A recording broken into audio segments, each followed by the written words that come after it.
joined right now by Ric Flair and Chad Bronstein, Tyson 2.0 chairman. We're going to be talking a little bit about the partnership Ric has going on with Tyson 2.0 premium cannabis company. But Ric, you're in the headlines again. Your in-ring return is happening. You know, every day it seems like something new comes out. In-ring return, the Horsemen are reuniting. You have big plans for Starrcast. Tell me a little bit about how that all happened and maybe what you're expecting from it. I've never been happy with the way I left. When I left after WWE, it was great, but then I had to wrestle a couple more times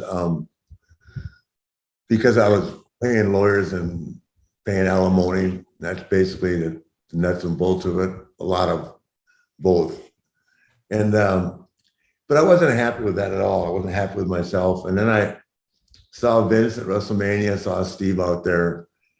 And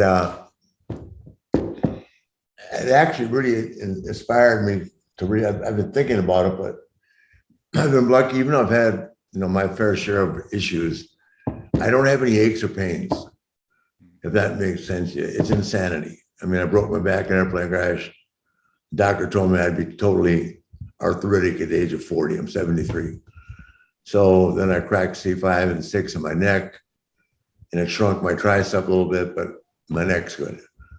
And everybody knows about 4 years ago when I had a 5% chance to live, and I went and lived through that. So then I had 4 heart operations in 7 weeks, and I made it through that. So, and now I started working out down here when I came to Tampa with Rob, who was John Cena's personal trainer. Mm-hmm. And we did that swab. Everybody should want me to do that for years, that your ancestry and all that, right? And so it came back at elite. He'd never seen one. So I said, maybe I got one more in me. So my son-in-law Conrad has his theme called Starrcast that he does around events around the same time that the WWE has a big event. And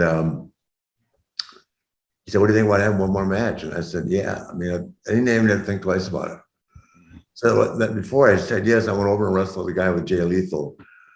Just because I had to go over, kind of like I had to get on the airplane the first time after I broke my back in an airplane crash. A lot of us here, so I let him slam me a couple of times.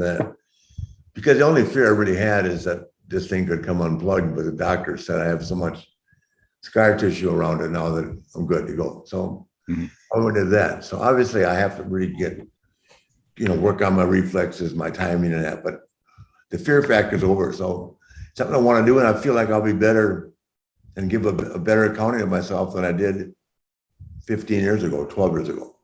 I'm confident of it. Now, you just highlighted a lot of the health issues you've had in recent years. Was it something you had to do testing to get cleared, or No, WB would never clear me to get in the ring. No. I mean, for your personal doctor you talked to and was like, hey, here's what I had planned. And he told me, my heart doctor. Mm-hmm. You can only ask so many people. I've had 4 different heart doctors, 3 different internists. When you get as sick as I got, you run into complications that nobody ultimately wants to take responsibility of. But I met the doctor I met down at Auburn University. I respect him. I like him. He understands how I tick. And he said, hey, the worst that can happen is it becomes unplugged and then you got to plug it back in. But I feel great. I'm knock on wood. I mean, the only other thing that could possibly cause any issues is I've had equilibrium problems a couple times.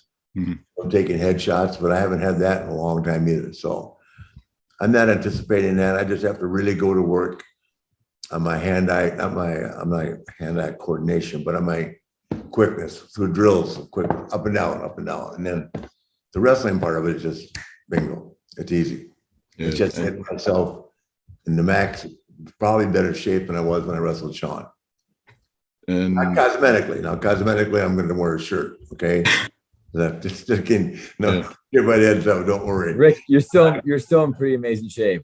Yeah. I feel like I am, but I'm a cosmetic nightmare. But the one thing about that. Huh? While you're 30 or 73, people, the way Ric dances is,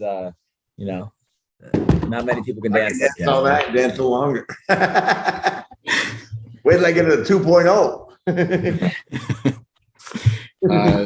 I think if I'm mistaken, who said it, but I think it was Conrad that said he kind of wanted it to be going out on your terms, give you something to go out on top, which I think you appreciate on one level, but the match is being promoted under Jim Crockett Promotions too. So what does that mean to you to sort of get to compete for JCP one more time? That was the prime of my life, best times of my life, prime of my life, and like the Horsemen are getting together again. It's a huge weekend for any.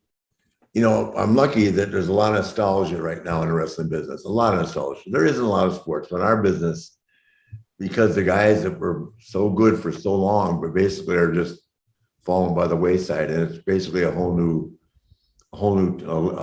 group of talent. That's got they're decades behind us.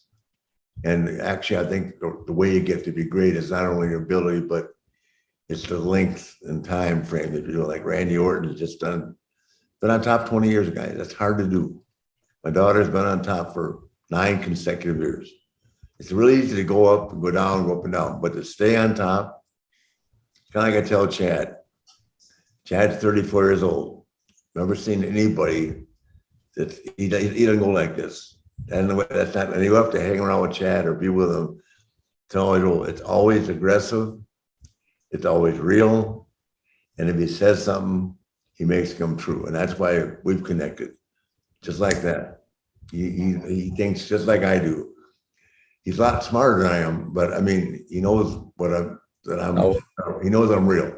No, I'm not. Rick's again insulting himself. Yeah, he's just as I know, but I'm saying the reason why I chose to, when I met Rick and I approached Rick was, and this is like Tyson 2.0, is I grew up watching Rick, right? And back to nostalgic value, I'm not a fan of many, but I say with Rick is like, he was the best wordsmith, best performer, best entertainer, like across the board. And so for me, when you're a marketing guy, you look at Rick, not just by who he is as a person, because that's another thing, is you don't want to work with any talent. Rick would agree with this. Like, you don't want to work with people you don't like. So we and Rick connected, and the opportunity is like when Rick goes to WrestleMania or anywhere we go, like people flock towards him. And it's not just because he's Ric Flair, it's because who he is as a person. And I think that for us is, resonates with what we're building at Tyson 2.0, is that we want people like Rick and Mike that really treat their fans well and that love what they do, and that fans know that's authentic. And because not everyone gives that authentic approach out to people. Tyson 2.0, the company's mission statement is to produce innovative, high quality cannabis products. Cannabis in recent years has been used recreationally, therapeutically for, you hear about it being talked in sports medicine circles, but just as soon as I heard this, it was like, okay, Mike Tyson and Ric Flair, like, it makes all the sense in the world. Two pop culture icons, kings of their own respective sports. Is this something that you really have to make like a hard sell on, or is this just like, hey guys, let's get together, here's the pitch? No, I mean, first off, when I met Rick, he says it was easy, but it wasn't. I had a hard sell Rick and educate him on what he was.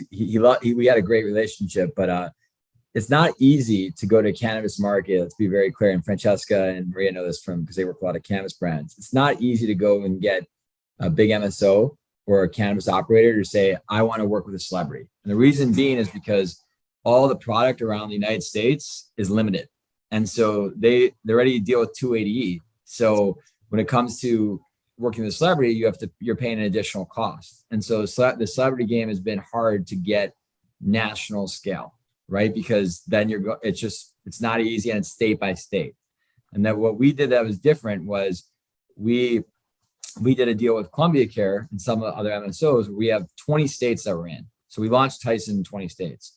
When I met Rick, I went to people and I said, would you work with Ric Flair if we launched a cannabis brand? Because you got to make sure that they're willing to do that. And kind of, I'm sure the same reaction you have to Rick is like, everyone that we talked to was a fan. There's nostalgic ability. And then if Rick comes to a dispensary, and people know that Rick, he's limousine riding, he's jet flying. There's a lot of different feelings you can create and emotions you can create around Rick and what he's done. And so, I've gotten the pleasure, and I think you'll hear this interview, is like Rick's become an expert fast, and the way he talks about it, it's very sincere because he wasn't a big weed smoker. Mike's a huge weed smoker. Rick wasn't until recently, where he wasn't sleeping and he had struggles, and he edibles really helped him out. And he started to get educated like I did when I jumped and started FUO. I wasn't a big weed smoker when I started FUO, and I learned a lot about it and how it works. So I think the authenticity of Rick and Mike is why multi-state operators are willing to work with them.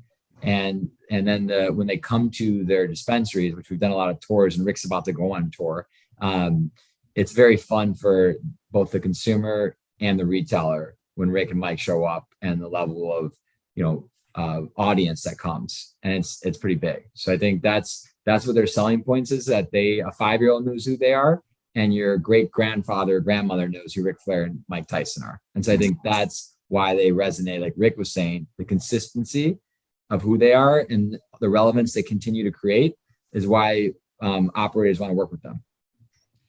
Now, I mentioned, this is the branding, the promotional aspect, but and you guys are trying to get into more states. You mentioned, I think you said 20 you're in right now. So we are in 20 states. We are launching the Ric Flair drip line, right? We'll be out in about a month in California. We're we're spending a lot of time on really, there's a lot of cool vintage work we're doing to create the proper packaging for the Ric Flair drip. Mm-hmm.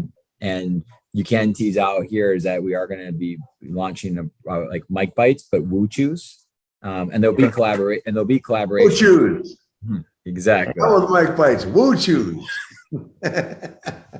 And so you'll see collaboration between Mike and Rick quite a bit. But I think, we did an episode on hotboxing, and when you read the comments on YouTube, I think everyone was in shock when they got to hear Mike and Rick on a podcast together. It made up a lot of people's dreams come true by having those two on and just talking about wrestling. So there's just so much we can do between the two of them. And then the product is premium product. And you're going to see both cannabis, and you're going to see CBD, Delta 8, Delta 9 products that are coming out between Mike and Rick as well. So there's THC, and then there's going to be the CBD side of it too.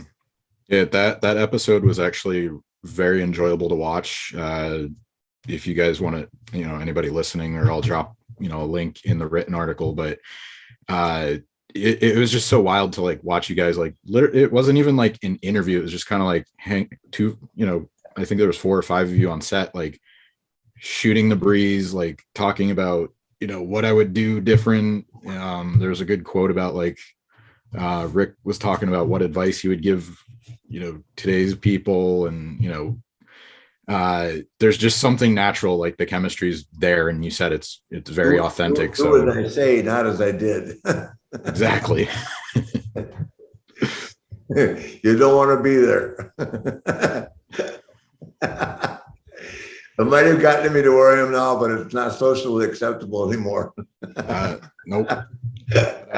It brings up a good point. You're doing this now. Do you think, and it's kind of a stretch to say like, oh, what if this was legal back then, or what if marijuana was more widely available? But you're using it now for a sleep issue, but do you think that would have helped with like drinking? And I've heard other wrestlers say like, I can't really say that, but I know I can tell you right now that two of the biggest problems, and I'm not just going to put it in the wrestling business, but in sports, is getting up and getting down. A lot of guys need that lift in the morning, whether it be an energy drink or something. Me, it's coffee, right? But when you run as hard as we do and it's 4 o'clock in the morning, it's a much, much, much, much safer. I can give 1,000 examples of reasons why to have a Woo Chew or a sleeping aid as opposed to a Xanax or what's the other stuff we used to take to sleep with? I don't know, another prescription drug. Ambien? Huh? Ambien, yeah.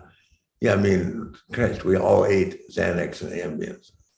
not 8, but to sleep. Mhm. I mean, something, especially on international tours, where you're going to get off the plane and go to work that night.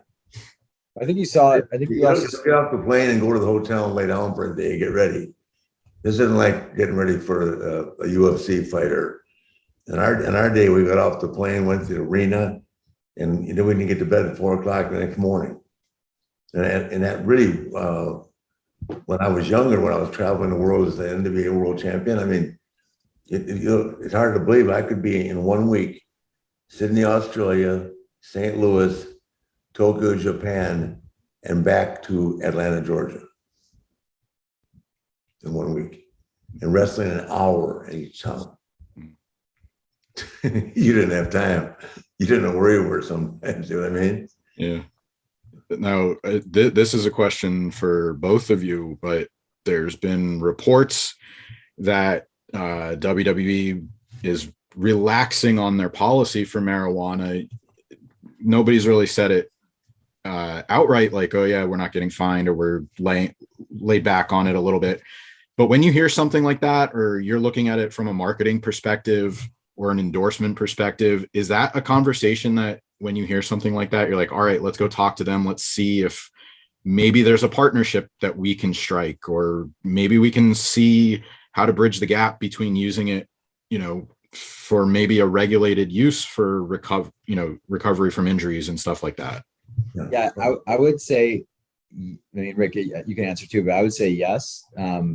I'd say partially why I joined cannabis 3.5 years ago from a big company was, bringing in Ricks and Mikes and voices across technology, et cetera. You're shedding light onto the value of cannabis, and Rick and Mike give real loud microphones for people to get educated on the value of cannabis. Like Rick said, in wrestling, like, would it be more valuable for them to do marijuana, smoke weed at night to calm themselves down and to get a good night's sleep, or do other shit? And the answer is going to be weed would have been probably a safer route, right? And so I think Kevin Durant, you just saw on Letterman saying specifically that he was high on Letterman and that he loves cannabis, right? So I think all of the sports leagues are going to get more relaxed because these are non-addictive drugs. So I'll let Rick. Sorry, I interrupted you. Rick, I think you wanted to. No, I was going to say I didn't want to. I want to make sure that I'm clarifying that I was talking about how I used Xanax and Ambien. I wasn't saying everybody did that, but my travel schedule in the 80s was second to none because of not just U.S. travel, but international travel. So I relied on both a lot at night. Yeah, so I didn't mean to paint I wasn't labeling everybody in the business by any means, but for myself personally, I didn't overdo it, but I certainly used them. And now with the sleep aids available through cannabis, I got off a bad habit. Mm-hmm. Yeah, I certainly didn't mean to paint with a broad brush. I know you have your own personal experience, but I feel like it always gets, no matter when you talk about something like this, you're always going to ruffle somebody's feathers. So I just want to clarify that it's talking about my own personal use. You know what I mean? Yeah. I'm aware of it in athletics, period, not just wrestling. Yeah. But from my own personal experience, I would have been taking edibles if I even knew about that stuff 20, 25 years ago. I just got a fun email about you. You're launching your own comic book. You're going to be in Orlando this weekend. Ric Flair International Super Spy sounds like a fun concept. We're talking here about Tyson 2.0 and Wu Chu's. There was always that, kind of infamous story about Hulk Hogan and the George Foreman grill. Is there anything that you ever missed out on like that? Anything you kind of wish that you really got on board with that maybe you missed out for like a product placement? No, that is a true story about Hogan. I can verify that. Henry Holmes represented them both. They couldn't find Hulk. He was in Tokyo. So, no, for me personally, remember Orion Pictures? Yep. Years ago, right? So the guy from Orion came to see me. We just started wrestling in LA in the 80s with the NBA, WCW. NWA Crockett, right? And they had a role for me in a movie, like a James Bond type role, right? Which in my mind back then I was lived like it anyway. And but they only paid me $500,000, and I would have had to lose the world title, go away, and then and I since now realized after making a commercial yesterday that took almost 10 hours to shoot, just a commercial. Mm-hmm. That I always think that I missed that stuff that The Rock and Cena had, but I couldn't live that life. That 6 a.m. take, retake. I mean, I tell the guy yesterday, I'm one take Nate, unless you're Vince McMahon. Then I'll take as many takes as you want me to take. But no, I missed that then and thought I missed a big deal, but now I know I'm not cut out for that. I'm not cut out to go to bed at 12 o'clock at night and get up at 6 and spend an hour in a makeup chair. So I didn't miss out on anything, no. But I did have an opportunity. Do you remember the movie, what it was called or what it ended up being? Oh, no. I have no idea. We never got that far along. They just saw me as being like really making a movie about me, like being a wrestler, mm-hmm. but an undercover agent. That makes sense? Travel around the world as a wrestler. Yeah. Well, loving all the ladies. Now you can tell that story in the comic book. Like James Bond. Yeah. Now you can tell the story in the comic book. You'll be in Orlando at MegaCon. What else, do you want people to know about this? Again, the question for both of you. What do you want people to know about not only Tyson 2.0, but the partnership? You have the Ric Flair drip coming out, Woo Choose. What is, besides it's something that's non-addictive and can help people in a variety of different ways? Like, what do you want people to know about the brand that we haven't really touched on? I'm going to qualify. For me personally, this will be the biggest venture I've ever been in. This will be the biggest venture, but wrestling, bar none. This opportunity to work with Chad and Mike, and that is the biggest opportunity I've ever had in my life. So, and I'm more excited about that than I have been a lot of things. I'm really looking forward to wrestling again and all that, and having all that hoopla and all that. But to be working with this Ric Flair drip and with Chad and Mike is the most exciting part of my life right now. Yeah, that's just it. It's the biggest thing I've ever done. But I can say that for myself personally. I don't know about Chad, but it's just like sometimes you meet a guy who's so aggressive in business. I mean, sometimes, that people are so aggressive, they're annoying. But everything, I'm not talking about Chad, but that they come at you and then nothing ever floats. Hey, I got an idea. Hey, come here. And then it goes on and on and on and on. From the day we shook hands, it's been a relationship. There's been nothing but positive for me. And I know it hasn't even begun. It's already positive. So all that, I agree with Rick. I mean, with both Mike and Rick, like, I think what Tyson 2.0 is really cool with that I get to experience is like, it's a family business at this point. Like Rick to me is a family. Mike, I'm close with Mike, Kiki, and Azim. I'm close with Rick and his team, and Adam and Aristotle and everyone we work together on. It's like, we all get along. We're all having fun. And like Rick said, we're in the beginning phases. Like me and Rick met almost 10 weeks ago, or maybe 3 months ago. And we're about to launch the first product line for Rick. And that's just the beginning phases. So it's exciting. It's fun. I get to watch how people react to them, which I think is probably the coolest part about it. Is like Rick and Mike give a lot of stories. People come, and Francesca and Maria could have been a part of this too. Is like people come and tell their memories about the two of them.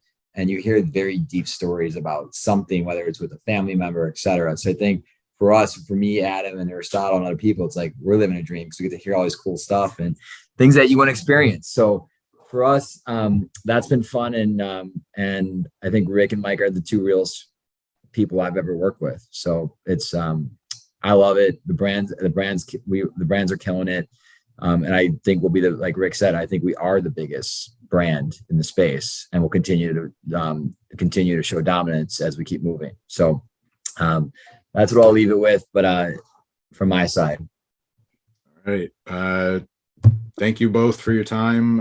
Tyson2.0.com for updates. You can shop now. Look forward to seeing what happens with the Ric Flair drip drop. Hey, I'm practicing. I watch.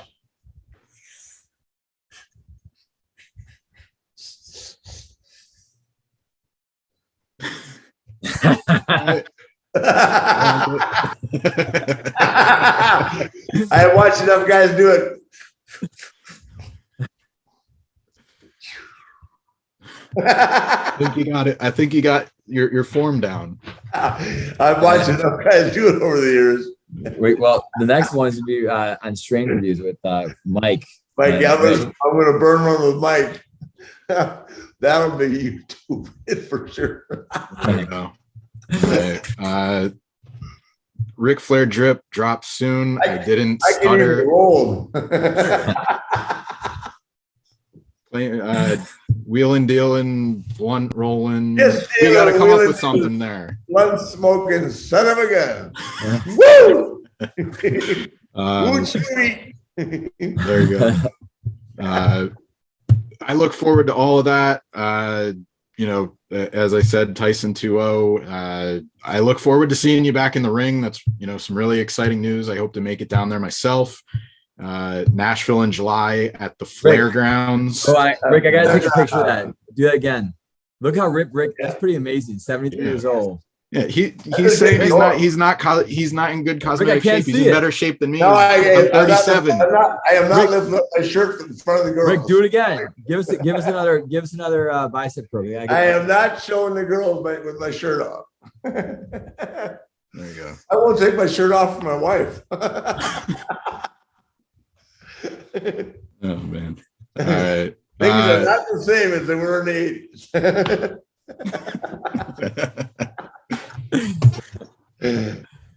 Yeah, I got Rick in the 80s right there. If Ricky looked like that. There you go. Woo!